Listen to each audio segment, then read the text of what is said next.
mahad dhammaanteed ilaahay baa iska leh na siiyey nicmaadka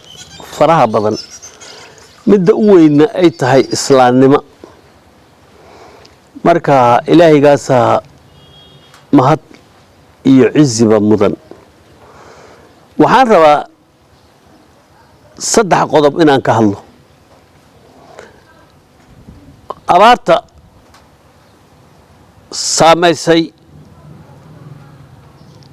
dhulka north Soomaaliya iyo Ethiopia iyo Soomaaliya iyo Kenya ba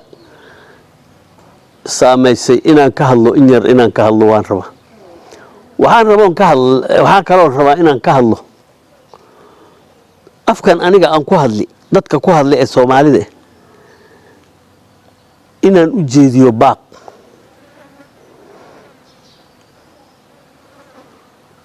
qodobka saddexaad wuxuu khaas ku yahay reer Gaaris marka abaar baaxad la haysaa dadka Soomaalida ilaahay baa keenay ilaahay ha keenay haddana asaga un baa bixin kara aniga waxaan aaminsanahay duq baan ahay da'baan jooga dad iga waaweyn oon arkayna wuu jiraa waxyaalaha aan yaryaraysanayno oo dhibaatooyinka annaga sabab u ah jira maxaa ka mid ah bal aan fiirino dugsiga quraanka lagu barto iyo madrasada cilmiga lagu barto iyo iskuulka aan usoo fiirino magaaladan Gaaris dugsiga waxa laga dhigaa meelaha qashin qubka meel nin aqalkiisa dugsi ka dhigayna waad arki macalinka dugsiga waa nin ihaanaysan nin la tixgeliyo ma aha nin la qadariyo ma aha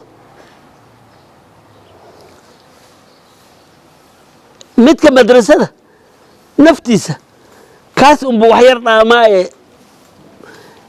haddaan nahay ummadda Soomaalida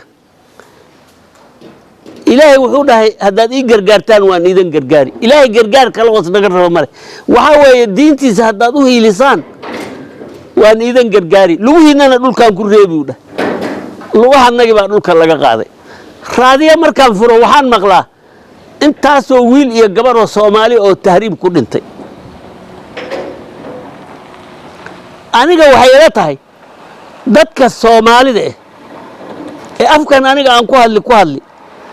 meelu joogabo ha isla hadlo islaamnimo aan u soo noqono toobad aan u soo noqono alla ka cabsi aan u soo noqono riximkii iyo wanaagii iyo muxuu ahaa isxiriirintii aan u soo noqono abaarta gobolkan waqooyi bari anaga aan deganay hadda iyo inta xuduudka aan leenahay loo Jubba wixii ka jiro waan ogni dawladda Kenya way mahadsantahay madaxweynaha cusban guddi buu saaray madaxweyne ku xigeenku u xil saaray raashin buu bixiyay gobornooryaalku u yeelay talaadadii gobornoorka Mandheerana waan maqlay kan Wajeerna waan maqlay kan Gaarisna waan maqlay way mahadsan yihiin dadaal bay hayaan way ku mahadsan yihiin ilaa waxaa jira dhibaatada baaxadeeda waa wax u baahan in dadkoo dhan uu ka gurmado magaalada Gaaris dad badan oo wax bixin karaa jira oo anigaba ku jiro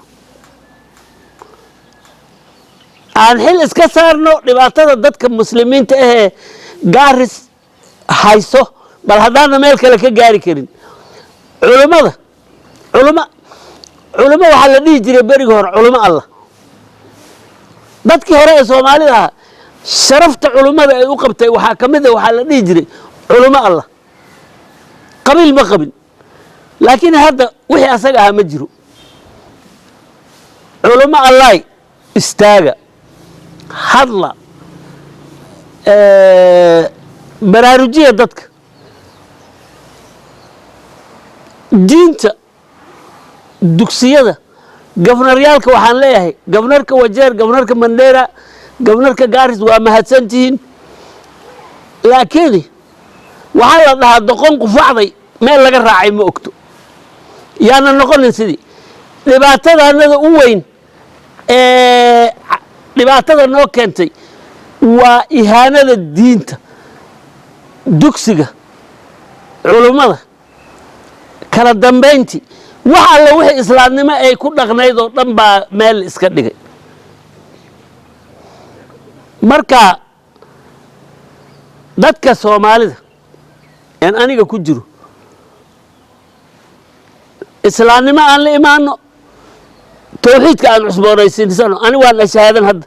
ashhadu an laa ilaaha illa allah wa ashhadu anna muhammad abduhu wa rasuluhu islaamnimo ha loo noqdo dadkoo dhan ha wada ashhaato ilaahay azza wa jalla wuu naga bixin dhibaatada wuxuu naga bixin abaarta wuxuu naga bixin colaada wuxuu naga bixin wax alla wixii dhiboonahay wuxuu naga bixin maralka faraha badan ee daawadiisa laga leeyahay adduunka midda kale inaan ku daro aan rabo dadka Soomaalida ay wax garadka rag iyo bilcaabo waxa la galiyo wasxabyada iyo YouTube-yada ha laga fiirsado هلا فيرسدو نينكي هادليو wax quman oo umada maslaxadeeda ka hadal dawladaas Soomaalida mid Ethiopia Djibouti dhibka waa isku mid waxa gubtay meel alla waxa gubtay suuqi Gaaris waxa gubtay kii Kismaayo waxa gubtay kii Hargeysa waxa gubtay kii Qaxootida waxaas wax yar buu idin leeyahay waa weyn waxa dhibaato aan keenanay waxaas dadka Soomaalida sunxo ninba ninka ku dhow wax hataro culimo Allah dadkii hore wuxuu culimo Allah iidan dhahay waxa way ina tiirka umada islaamka hal laga soo baxo hal la hadlo